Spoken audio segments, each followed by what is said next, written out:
નીતિનભાઈ પટેલ તથા તેમના ધર્મપત્ની મ્યુનિસિપલ કાઉન્સિલર જ્યોતિબેન પટેલ દ્વારા દર વર્ષની જેમ આ વર્ષે પણ પવિત્ર શ્રાવણ માસમાં પ્રજ્ઞાચક્ષુઓ માટે દ્વારકા અને સોમનાથની યાત્રાનું આયોજન કરવામાં આવ્યું.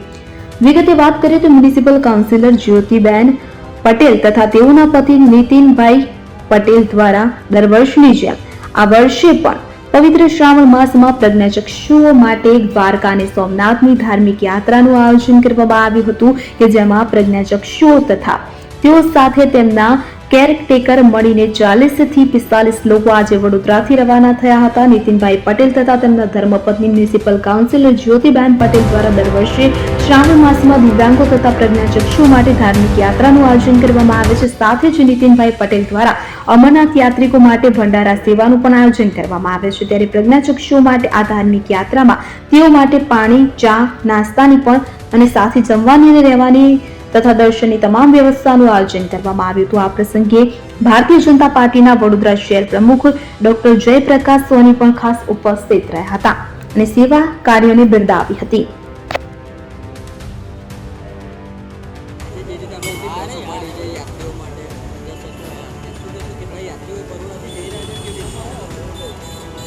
આજ રોજ પ્રજ્ઞાચક્ષુ લોકો છે એમની સાથે એમના કેરટેકર હોય છે એ ટોટલ મળીને 40 લોકો છે અને 40 લોકો દ્વારકા રવાના થવાના છે.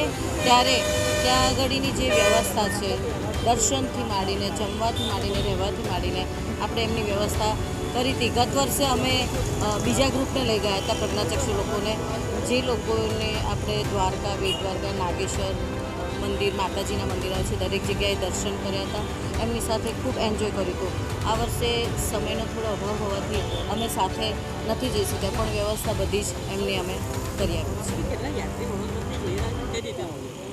40 લોકો જઈ રહ્યા છે અને પ્રજ્ઞાચક્ષુની સાથે એક કેરટેકર કમ્પલસરી હોય છે, એટલે એ રીતે એ લોકો 20 થી 25 જણ છે અને પેલા લોકો 18 થી 20 જણ છે. એવી રીતે લગભગ 40 થી 45 જણનું એ લોકોનું ગ્રુપ છે અને એ દરેકે દરેક બસમાં રવાના થશે.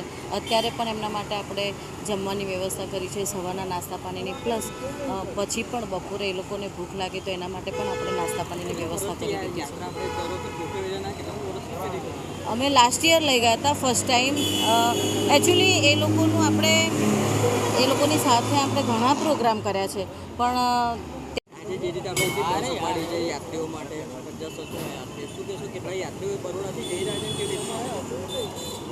આજ રોજ પ્રજ્ઞાચક્ષુ કર્યું અને એ લાસ્ટ યર જે ગ્રુપ લઈ ગયા હતા એ લોકોને બધે અમે દ્વારકા લઈ ગયા હતા, કારણ કે એમને જવું હતું ને એમને પ્રસ્તાવ આપણી પાસે મૂક્યો કે અમને જવું છે, વિનંતી કરી.